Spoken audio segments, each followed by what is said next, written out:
नमो तस् भगवतो अरहतो सम्मा सम्बुद्धस्स।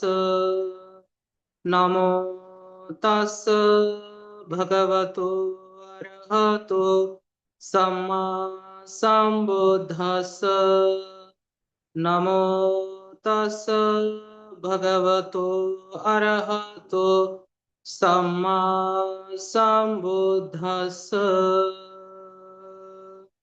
साधु साधु साधु। सबसे पहले हमारे शास्त्र जिन्होंने हमें इस धम्म का उपदेश किया, हमारे ऐसे गुरु, और उन्होंने बताया हुआ सद्धम्म, जो सद्धम्म प्रथम कल्याणकारिक है, मध्य में भी कल्याणकारिक है, अंततः ही कल्याणकारिक है, ऐसा सद्धम्म। और जिन्होंने सद्धम्म को धारण करते हुए अपनी सभी दुखों से मुक्त होकर इस धम्म का प्रचार प्रसार किया, ऐसे पूजनीय आर्य भिक्षु संघ, इन तीन रत्नों को सबसे पहले त्रिवार वंदना करता हूँ,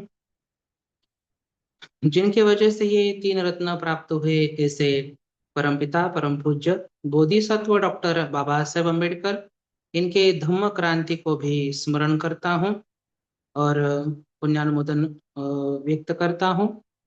और जिनके वजह से मुझे ये धम्म प्राप्त हुआ, ऐसे मेरे गुरु आचार्य, उनके प्रति भी त्रिवार वंदना करता हूँ। और जुड़े हुए सभी श्रद्धावान उपासक उपासिकाएं, सभी के प्रति मंगल मैत्री मंगल कामना करता हूँ। और आज के इस बुद्ध कौन है, इस सीरीज को शुरुआत करता हूँ। तो आज का हमारा टॉपिक है उपेक्षा पारमिता। तो उपेक्षा क्या है, इसके विषय में आज हम जानने वाले हैं।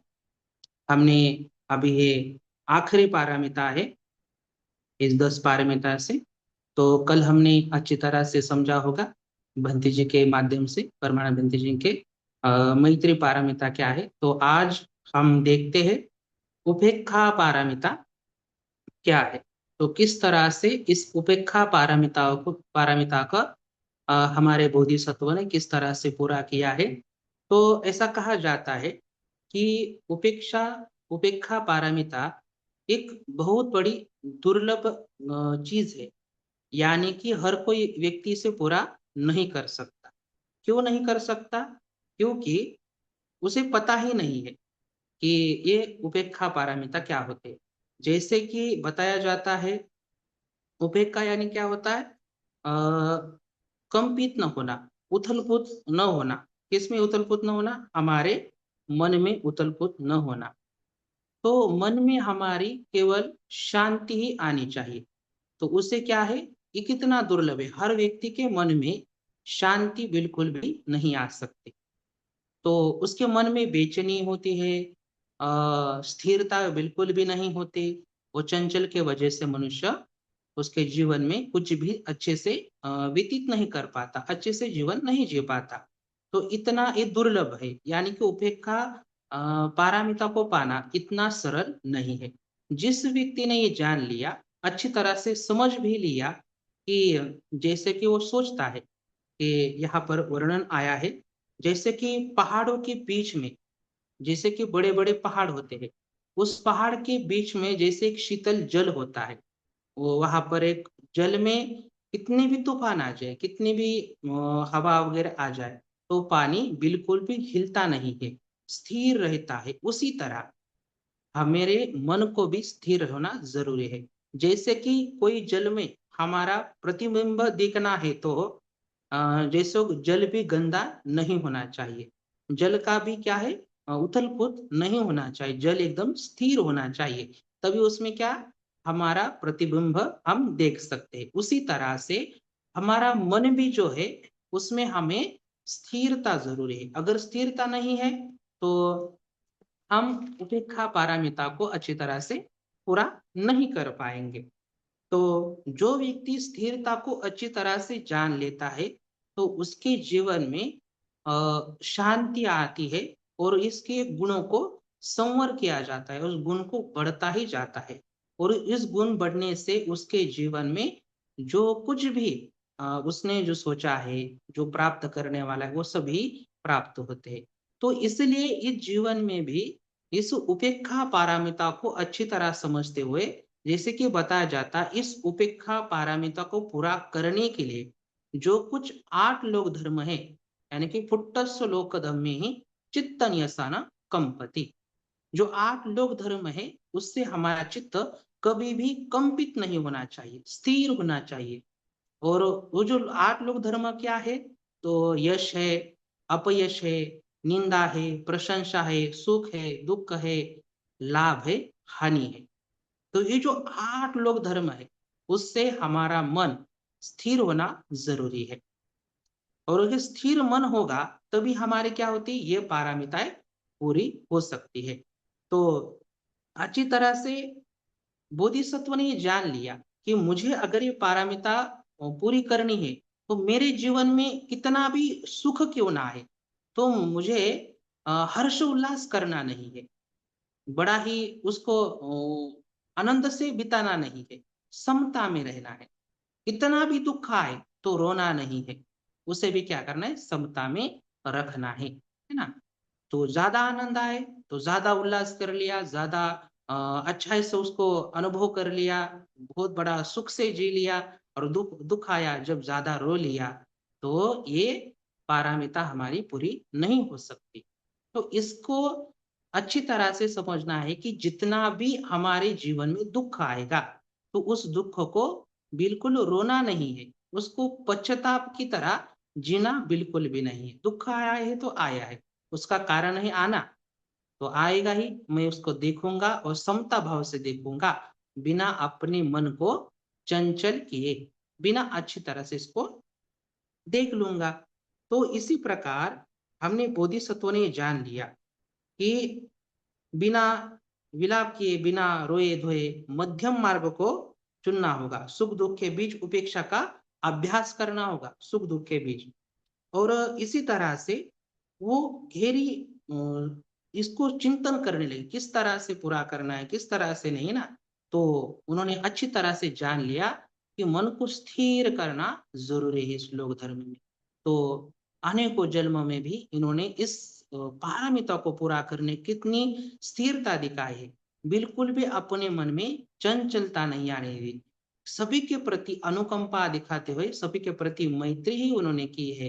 तो बिल्कुल ही भी अपने मन में क्रोध उत्पन्न नहीं किया। इस 8 लोक धर्म में जाने के बाद बिल्कुल भी वो ये नहीं हुए, चल विचल नहीं हुए, स्थिर रहे, स्थिर रहकर ही उन्होंने अच्छी तरह से इसको पूरा किया है। जैसे हम देखते हैं महालोमस जातक कथा है, तो उसमें जब ये हमारे बोधिसत्व थे, तो बोधिसत्व एक बार तपश्चर्या करने के लिए जब वो शमशान के निकट में बैठते हैं, ध्यान वगैरह वहां पर करते हैं, तो आने जाने वाले लोग उनको क्या करते, तो कोई उनको डंडे से मारता है, कोई उनको पत्थर से मारता है, कोई उन पर जो कुछ भी जो गो का जो विष्ठा होते हैं उनके आंग पर फेंक देते हैं। तो कोई उनके कान में काड़ी डाल कर जाते हैं, नाक में काड़ी डालते हैं, इस तरह से उनका छल करते हैं, इस तरह से बहुत उनको कष्ट देते हैं। मगर ये सब कृति वो लोग करते हैं, पर मगर हमारे बोधिसत्व के मन में ऐसा बिल्कुल भी उनके प्रति द्वेष उत्पन्न नहीं होता है। तो कोई कोई लोग आते हैं, गांव वाले देखते हैं, अरे इतना श्रमण इस हमारे नगर में इस शमशान की तरफ ध्यान लगाए बैठा है, कितना लोगों ने इनके आंग पर विष्ठा डाली है, कितना का पत्थरों से मारा है, कितने लोग है दूषित लोग हैं, कितने मतलबी लोग हैं, ऐसा वो लोग बताते हैं। उनको अच्छी तरह से नहलाते हैं, उनकी अच्छी तरह से सेवा करते हैं, पुष्प डालकर उनकी पूजा करते हैं, उनकी स्तुति करते हैं। फिर भी जो लोग उन पर, जो बोधिसत्व के लोग उन पर आंग पर जिन्होंने पत्थर मारा, विष्ठा फेंकी, तो उन्होंने सबने, जो उनके बीच में कभी भी उनके मन में बिल्कुल भी राग उत्पन्न नहीं हुआ, और जिन लोगों ने पूजा की उनके मन में भी नहीं। उनके दोनों के उस ऊपर उन्होंने फिलहाल समता ही जगाए रखी। और यही क्या है, बोधिसत्व की विस्मित तरीके से पूरी करने वाली ये उपेक्षा पारमिता है। बिल्कुल भी उन्होंने क्रोधित भाव उत्पन्न नहीं किया। इसको अच्छी तरह से उन्होंने जान लिया कि मुझे उपेक्षा भाव में रहना है। बिल्कुल भी अपने मन में जैसे कि द्वेष उत्पन्न नहीं करना है, और ज्यादातर लोगों को प्रति स्नेह भी उत्पन्न नहीं करना है। मुझे स्थिर रहना है। मुझे इसमें आसक्त नहीं होना है कि लोग मेरी सेवा कर रहे हैं तो उनको ही मैं प्रशंसा करूंगा, उनकी तरफ ही जाऊंगा, उनकी ही ये करूंगा। ऐसा बिल्कुल भी नहीं। जो कर रहे हैं उनका भी अच्छा है बोलते हैं, और जो उनको गाली वगैरह दे रहे, पत्थर से मार रहे, उनके प्रति भी वो समान भाव रखते हैं, दोष का भाव बिल्कुल भी नहीं। इसी तरह क्या है, ये उपेक्षा पारमिता है। तो इसे ही हमारे जीवन में जो कुछ भी घटित होता है, हमें हमारे जीवन में प्रशंसा की जाती है, स्तुति की जाती है, तो हम इस प्रशंसा के कारण, इस स्तुति के कारण हम चल बिचल होने लगते हैं, यानी कि बहुत बड़े आनंद हमें आता है। मगर जगर जब निंदा करने जाते हैं लोग, तब हम बहुत बड़ी व्याकुलता दिखती है। हमें बिल्कुल भी प्रसन्न हम हमारे चित्त में नहीं होता है। तो हमें भी सोचना है कि हमारे जीवन में यश आए, अपयश आए, निंदा आ जाए, प्रशंसा करने लगे लोग, तो इसमें हमारा मन बिल्कुल भी विचलित नहीं होना है। सुख आए, दुख आए, हानि हो जाए, लाभ हो जाए, तो इसमें क्या है, समता रखनी जरूरी है। और समता की वजह से ही एक अच्छी तरह से जीवन हम बिता सकते हैं ना। तो ये जब समता हमारे अंदर नहीं होगी, तो अच्छा जीवन भी नहीं जी पाएंगे, अच्छा जो संकल्प किया है वो भी अच्छे से नहीं बिता पाएंगे। तो इस तरह से बोधिसत्व ने अपने जीवन में इस पारमिता को पूरा किया है। तो आज हम देखते हैं कि बोधिसत्व ने इस पारमिता को पूरा करने के बाद जब वो आखिर का जन्म लेते हैं, सिद्धार्थ बोधिसत्व जब बन जाते, तब भी समय वो, जब वो उर्वेला के घने जंगल में भी जब उनके साथ ऐसे लोग कृत्य करते हैं कि उनका अपमान करते हैं, जो गाय चराने वाले लोग हैं, वहां पर उस पर्वत पर आते हैं, डोंगेश्वरी पर्वत पर, है ना, वो तपस्या कर रहा है, उसकी भी अवहेलना बहुत सारे लोग करते हैं।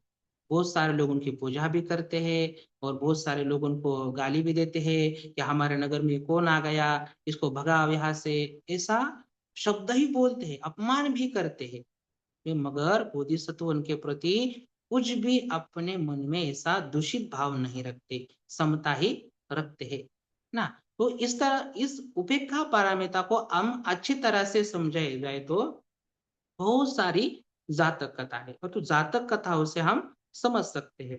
तो शांति जातक भी एक कहा जाती, जैसे कि एक बार हमारे बोधिसत्व एक ऋषि थे।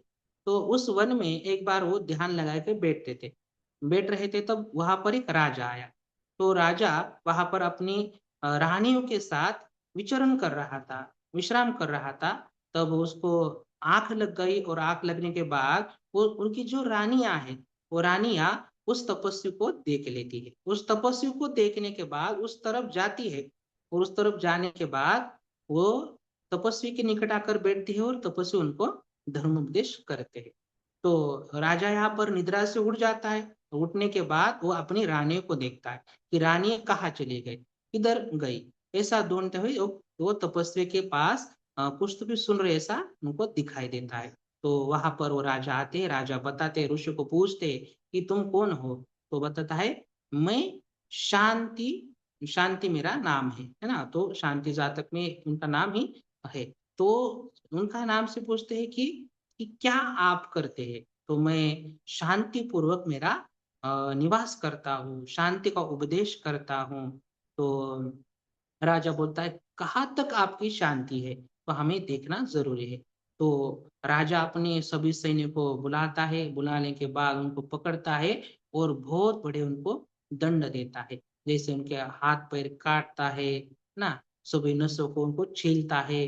जैसे हम कोई टमाटो वगैरह होगा उसको जैसे छीलते हैं, उसका ऊपर ऊपर का छिलका निकालते हैं, उस तरह से उनके चमड़ी का भी ऊपर ऊपर का छिलका वो निकालते हैं। वो निकालते समय वो शांत रहते, अपने मन में वो उपेक्षा भाव ही रखते, द्वेष का भाव बिल्कुल भी नहीं। ये राजा कितना क्रूर है, इसको मैं अच्छी तरह से सबक सिखाऊंगा। हालांकि जो वो तपस्वी थे, उनके पास बहुत सारी ऐसी शक्ति थी, उसको वो मिटा भी सकते थे, उसको उसकी जो गलत कर रहा है वो दिखा भी सकते थे, मगर उन्होंने ऐसा कुछ भी नहीं किया। उन्होंने अच्छी तरह से जाना कि मुझे ये सहना ही होगा, यानी कि मेरी शांति पारमिता ही पूरी करनी होगी, और मुझे मेरी उपेक्षा पारमिता भी पूरी करनी होगी, क्योंकि मेरे शरीर से भी ज्यादा मुझे प्रिय क्या है, तो मुझे बुद्धत्व प्रिय है, मुझे बुद्धत्व पाना है।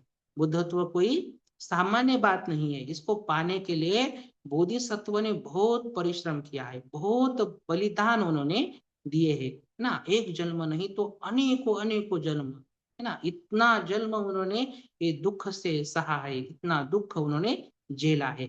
और उनको ये सब प्रिय भी था, शरीर प्रिय था, ये सब प्रिय था, इससे सबसे ज्यादा प्रिय क्या था उनको, बुद्ध बनना सबसे ज्यादा प्रिय कर था, प्रिय था उनको। इसलिए उन्होंने जो बन पड़ा इस पारमिताओं को पूरा करने लिए, वो सब उन्होंने किया है।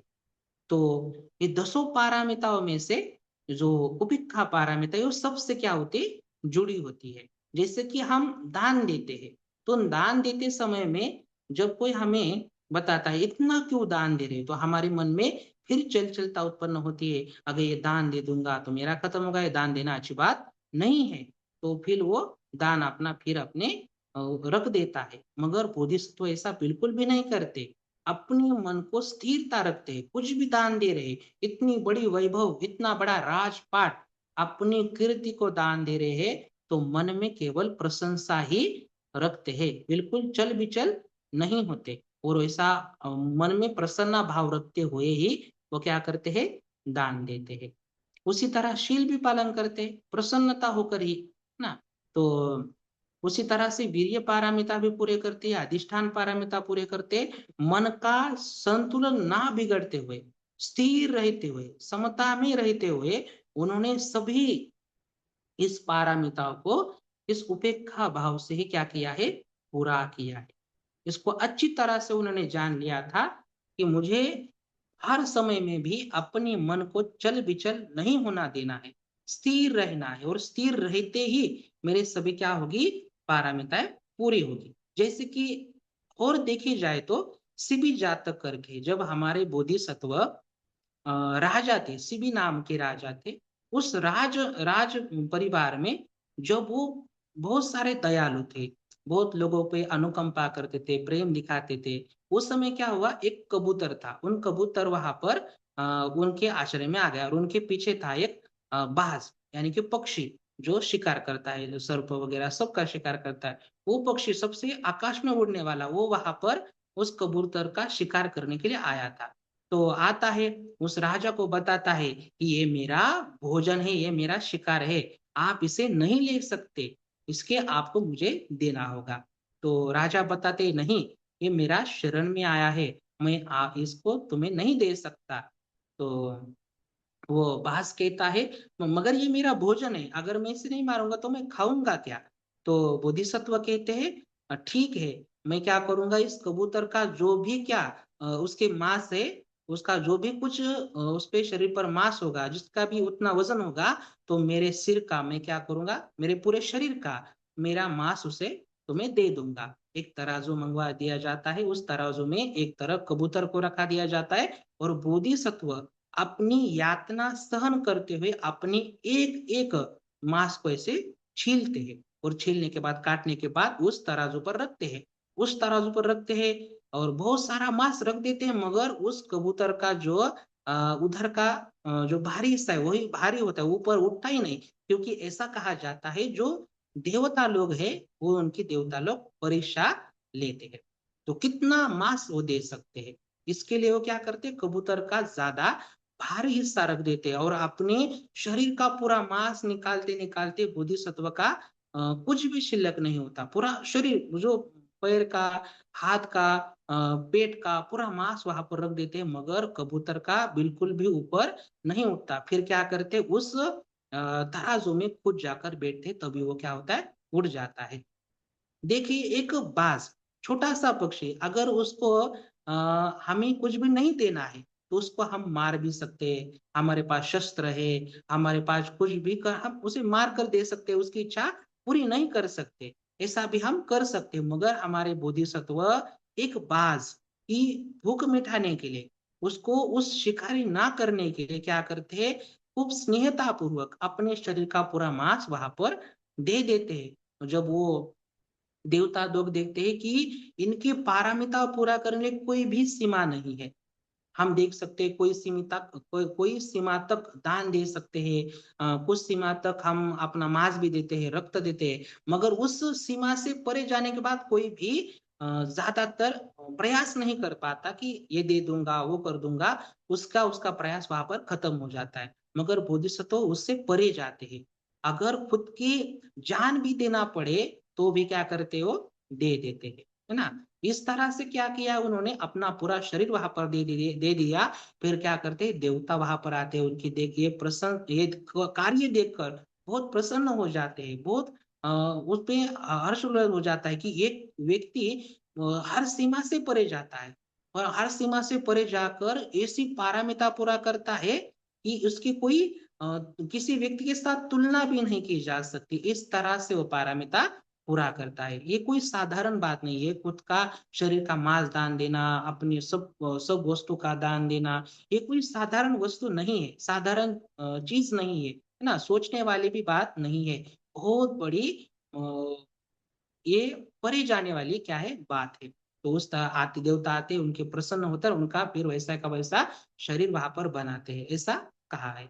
तो इस तरह से एक नहीं, दो नहीं, तीन नहीं, तो अनेकों, असंख्य तक ये क्या करते हैं, अपनी इस पारमिता को पूरा करने के लिए बहुत परिश्रम करते हैं। केवल हमारे बोधिसत्व ही नहीं, तो बोधिसत्व बनने के बाद, सम्यक संबुद्ध बनने के बाद, जिन्होंने इस सद्धर्मों को धारण कर लिया, सद्धर्मों को धारण करके अच्छी तरह से समझ लिया, और समझने के बाद उन्होंने इस धर्म पथ पर चलने का कोशिश किया, उन सभी अग्र श्राविका है, उन्होंने भी क्या किया है, इस पारमिताओं को पूरा करने के लिए अथंग प्रयास किए हैं। जैसे कि हम देखते हैं कि कहा जाता है बंधुल मल्लिका नाम की जो स्त्री होती है, तो बंधुल मल्लिका जो स्त्री होती है, तो वो एक बार क्या करती है, भगवान के भिक्षु संघ को भोजन के लिए आमंत्रण करती है। तो उसका एक ऐसा इतिहास है कि उसका जो पति होता है, उसका पति उसको बच्चे न होने के कारण क्या करते हैं, उसको बहुत ज्यादा पीटते हैं, मारते हैं, और उनके तुम जहां रहती हो, तुम्हारे जहां माता पिता है वहां पर चले जाओ, यहाँ पर मत रहो, ऐसा वो बताते हैं। वो चली जाती है, और जाते समय भगवान बुद्ध का विहार उनको वो जेतवन लगता है, भगवान बुद्ध के पास जाती है, वंदन करती है, वंदन करने के बाद भगवान बुद्ध को जो भी घटित हुआ वो बताती है। तो बताने के बाद भगवान बुद्ध कहते हैं, ये बहुत थोड़ा सा कारण है, इसके वजह से तुम्हें घर अपने मायके जाने की कोई भी जरूरत नहीं है, तुम क्या करो, अपने पति के घर जाओ, वहां पर रहो, ऐसा कहकर वो वापस आती है, और बताती है अपने पति को, मैं भगवान के पास गई, भगवान ने मुझे वापस भेजा है। वो भी भगवान के प्रति बहुत श्रद्धा रखने वाला था, इसलिए वो भी कहता है ठीक है, भगवान ने भेजा है तो यहाँ तुम रह सकते हो। कोई बहुत दिन बीतते हैं, तो क्या होते, 16 बार उसको जुड़वा बच्चे होते हैं, और जुड़वा बच्चे 16 बार होते हैं, तो वो 32 बच्चों की माँ होती है। वो भी बड़े हो जाते हैं, बड़े हो जाने के बाद वो भी बड़े शूरवीर हो जाते हैं, शुरू होने के बाद बहुत कला इसमें निपुण हो जाते हैं, युद्ध क्षेत्र में वगैरह सब क्षेत्रों में वो क्या होते हैं, निपुण हो जाते हैं, और क्या होते हैं, सैनिक बन जाते हैं। तो सैनिक बनने के बाद, और जो बड़े होने के बाद, वो जो माता है अपने भगवान के संग को भोजन के लिए अपने घर में बुलाती है, घर में भोजन के लिए बुलाने के बाद वहां पर भिक्षु संघ को भोजन परोसती है। परोसती है जैसे ही क्या होता है, वहां पर एक दासी होती है, दासी के हाथ में बड़ा ही बड़ा प्याला था, जो भोजन का परोसने वाला था, वो उसके हाथ से गिर जाता है। जैसे ही हाथ से वो प्याला गिर जाता है, तो सभी भिक्षु चकित होते हैं। भिक्षु जो कुछ सोचते हैं, जहाँ पर भिक्षु संघ के कुछ छोटे छोटे भिक्षु वो सोचते हैं कि अगर जैसे कि बड़े लोगों का क्या ये होता है, मनोभाव होता है, ऐसा उनका व्यवहार होता है कि जैसे कि कुछ दास दासियां हैं, तो उनको चिल्लाना, उनके हाथों से कुछ गलत काम हुआ तो उनको दंड देना, उनको कामों से निकाल देना, ऐसा ऐसा कुछ लोग काम करते। तो कुछ जो छोटे भिक्षु है तो उनको कहते हैं कि माते तुम इस अनित्य धर्म को समझो, ये नित्य नहीं, ये गिरने वाला था ना, तो आज गिर गया तो कभी ना कभी गिरने वाला था, तुम क्रोध मत करो, चिल्लाओ मत, ऐसा वो बताते हैं। तब वो सभी भिक्षु संघ से बोलते हैं, हे भिक्षु संघ हो, कि अभी मैं आपको खाना परोस रही थी, तब मैं किचन में गई, तब मुझे एक सैनिक आकर बताया कि तुम्हारे 32 बेटे को और तुम्हारे पति को राजा ने कपट कूटनीति करके उनको मार डाला। तो ये इतनी दुख भरी बात जब मैंने सुनी, तो मेरा मन बिल्कुल भी चंचलित नहीं हुआ, बिल्कुल भी व्याकुल नहीं हुआ। मैंने स्थिर से ही, मैंने अपने मन को न चंचल करते हुए आप सभी को क्या किया, भोजन परोसा। और ये तो बात थोड़ी है, इतनी सी बात है, ऐसे हाथ से गिर गई, इससे मेरा मन बिल्कुल भी क्या, चंचल नहीं होगा, स्थिर ही रहेगा। इस तरह से उस बंदूक मल्लिका ने अच्छी तरह से समझाया। तब सारे पुत्रवंती जी ने अच्छी तरह से उसकी प्रशंसा की, उसको अच्छी तरह से नवज उसको अच्छी तरह से उसकी स्तुति की है, उसकी प्रशंसा की है। तो इस तरह से उस माता ने भी क्या किया है, इस पारमिता को पूरा किया है ना। हर जन्म में भी जो बोधिसत्व के इस जीवन में भी उन्होंने ऐसा पारमिता पूरा किया, बोधि ज्ञान प्राप्त करने के बाद जिनको ये धर्म बताया, हर लोगों ने उस पारमिता को पूरा करने के लिए, इस दुखों से मुक्त होने के लिए कोई भी सीमा नहीं देखी, सीमा से वो परे जा चुके हैं। इस पारमिता पूरा करने हर कोई हद से परे गया। जैसे कि अगर हमें आज हम इतना अच्छा धर्म सुन रहे हैं, फिर भी हमें क्या, धर्म का बोध अच्छी तरह से नहीं हो पाता है। जब भी हमें हमारे कान पर जे सुनना नहीं है, जब वो सुनना पड़ता है, तो भिक्षु संघ का प्रवचन क्यों ना चल रहा हो, तो हमारे मन में क्या होता है, क्रोध जग जाता है उस व्यक्ति के प्रति। और क्रोध जगने के बाद हम बड़ा ही व्याकुल होते हैं, वहां से उठ खड़े होते हैं, इधर धर्म चल रहा है, ज्ञान सुन रहे हैं, फिर भी हम क्या करते हैं, वहां पर अकुशल कर्म करते हैं, अपशब्द बोल देंगे, किसी को मार देंगे, हर जगह पर वहां दिखाई देता है, क्योंकि हमें अच्छी तरह से इन पारमिताओं को, इन गुणों को नहीं समझा, इसलिए ऐसा घटित होता है हमारे जीवन में। इसलिए इसे अच्छी तरह समझना बहुत जरूरी है। इसलिए जिस जिन हमारे बोधिसत्व ने और जो श्रावक श्राविकाओं ने इस अच्छे से इस गुणों को बढ़ाने के लिए किस किस हद तक पहुंचे हैं, उसको जानना जरूरी है। और हम भी ये सोचना है कि किस तरह से हमें हमारे जीवन में इस गुणों को हम बढ़ा सकते हैं और आगे जा सकते हैं। बिल्कुल भी हमें जो भी हमारे जीवन में यश आता है, कीर्ति आती है, उस लालच में बिल्कुल भी नहीं पड़ना है। तो उसको अच्छी तरह से समझते हुए, चंचल बिल्कुल भी मन को न करते हुए स्थिर रहना है, समता रहनी है, क्योंकि सब परिवर्तनशील है, हर कोई बदलने वाला है, नित्य कोई भी नहीं है, अनित्य है सब ना। तो अनित्य है, तो एक ना एक दिन ये सब भी क्या होने वाला है, परिवर्तित होने वाला है। जैसे कि बच्चा जन्म लेता है तो बच्चा ही नहीं रहता, वो तरुण होता है, तरुण ही नहीं रहता, फिर वो बूढ़ा हो जाता है, फिर वो मर जाता है। तो ये सब क्या है, अनित्य है, एक ना एक दिन खत्म होने वाला है। इसी को ध्यान में रखते हुए जो भी हमारे जीवन में जो परिस्थितियां आ रही है, वो बिल्कुल भी एक समान नहीं रहने वाली है, इसलिए बदलने वाली है। दुख आया तो दुख भी ज्यादातर रहने वाला नहीं है, सुख आया सुख भी ज्यादातर रहने वाला नहीं है। तो हमारे प्रशंसा ज्यादा हो रही है तो प्रशंसा ही ज्यादा रहने वाली नहीं है, एक ना एक दिन वो भी निंदा में परिवर्तित होने वाले। तो भी ऐसा भी कहा जाता है कि निंदका के घर असावे शेजारी, है ना। निंदक व्यक्ति का भी हमारे बगल में घर होना चाहिए, क्योंकि उस निंदा के वजह से ही क्या होता है, हमारे जो गुण दोष है हमें पता चलते हैं, और किस तरह से हम हमारे गुण दोषों को मिटा सके और अच्छे सद्गुण कैसे बढ़ा सके, ये हमें वहां पर सीखने को मिलता है। इसलिए जो निंदक व्यक्ति है उसका बगल में घर होना जरूरी है ना। तो मगर निंदा कोई व्यक्ति कर रहा है तो उसके प्रति भी क्रोधित नहीं होना होना।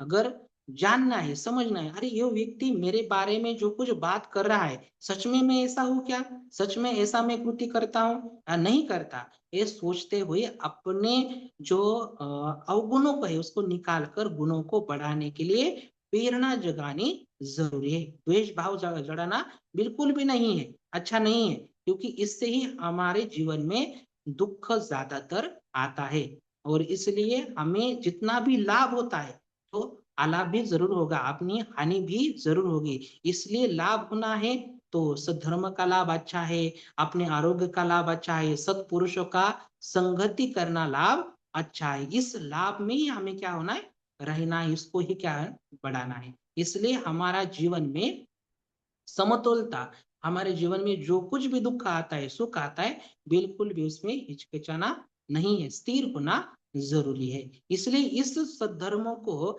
अच्छी तरह से, इस बुद्ध कारक गुण धर्मों को जब बोधिसत्व ने अच्छी तरह से जान लिया, तो ऐसा भी वो सोचने लगे, क्या ये 10 ही गुण है, क्या उसके बाद और गुण होंगे? अच्छी तरह से समझते उन्हें देखा कि 11वां गुण नहीं है, 10 ही गुण है। और इस 10 गुणों को 10 साधारण गुण, उप साधारण गुण और परमत्थ साधारण गुण, इसी परमत्थ गुण, इसको इसी तरह से पूरा करना है। अच्छी तरह से समझ लेने के बाद उन्होंने क्या किया, जैसे कि चंद्रमा तो एकदम डिकिट होता है, यानी कि जब वो लक्ष्य अच्छी तरह से होता है तो लक्ष्य पूरा करने के लिए हम ऐसा डूब जाते हैं। और उसको डूबने के बाद बोधिसत्व ने क्या किया, फिर उपेक्षा पारामिति से दान पारामिता, दान पारामिति से उपेक्षा पारामिता, अच्छी तरह से उसको जान लिया, समझ लिया। और समझने के बाद उसको पूरा करने के लिए अनगणित क्या किए उन्होंने, जन्म ग्रहण किए। और जन्म ग्रहण करके ऐसा बिल्कुल भी मन में नहीं आया कि मैं इसको नहीं करूंगा, इस वैभव का, इस संपत्ति का अच्छी तरह से आनंद लूंगा, बच्चे बाल बच्चे का आनंद लूंगा, ऐसा बिल्कुल भी उन्होंने अपने मन में सोचा नहीं। जो उनको इस गुणों को बढ़ाने के लिए जो भी कुछ करना पड़े उन्होंने सभी किया है ना। तो दान दिया है, दान उप पारमिता के दान परमत तक किया है। हर 10 पारमिता में ऐसी परमत तक पहुंचे है, अपने जान की परवाह भी नहीं की, कीर्ति की परवाह नहीं की, बाल बच्चों की भी परवाह नहीं की। ऐसे इन महान गुणों को उन्होंने क्या किया है, बढ़ाया है। और आखिर में क्या हुए, वो सम्यक संबुद्ध बन चुके हैं। तो कितना ये अद्भुत है, कितना ये विस्मित है। इसलिए इस गुणों के प्रति श्रद्धा जगानी जरूरी है। इस श्रद्धा जगाकर इस गुणों को ऐसा सोचना चाहिए कि इस गुणों को किस तरह से धारण किया जाए, किस तरह से मेरे जीवन में पालन करके मैं भी इस दुखों से मुक्त हो जाऊं, है ना। ऐसा ही सोचकर हमें पालन करना जरूरी है। नहीं तो हर व्यक्ति दुखी है, आप भी दुखी है, और सभी लोग दुखी है, हम भी दुखी है, क्योंकि हमें भी दुख है कि लोगों को अच्छा धर्म बताना है, अच्छी तरह से अपने लोभों से मोह से मुक्त होना है। इस तरह से अनगिनत सबको दुख है। और जो व्यक्ति इस दुखों से जान लिया, अनित्य को समझ लिया, इस बुद्ध कारक गुण धर्मों को बढ़ाने के थोड़ा थोड़ा प्रयास करना है मुक्त होने के लिए, तो ये बड़ा बहुत बड़ा है, क्या है, अच्छा है, बहुत बड़ा ये कुशल है, अच्छा है। इसलिए इसके बढ़ाने के लिए हमें प्रयास करना जरूरी है। और एक एक गुणों को अच्छी तरह समझना भी जरूरी है। जितनी बार ये हमें सुनकर अच्छी तरह से बढ़ाने की कोशिश करना है, मुझे इसको अच्छी तरह से गुणों को हमने बार बार भी सुना होगा, अच्छी तरह से भंते जी लोगों ने सभी ने आपको बताया भी होगा, मगर ये बार बार सुनना और अच्छी तरह से सुनकर उसका विश्लेषण करके जीवन में उतारना बहुत जरूरी है ना। तो इसलिए आपने ऐसा श्री सद्धम्म को अच्छी तरह से समझ लिया, इस उपेक्षा पारमिता को आपको अच्छी तरह से समझ में आया होगा, ऐसी आशा रखता हूँ। मेरे वाणी को यहाँ पर विराम देता हूँ, और इस पुण्य कर्म से आप सभी के जीवन में सुख शांति आनंद प्राप्त हो, ऐसे मंगल मैत्री मंगल कामना करता हूँ। साधु साधु साधु।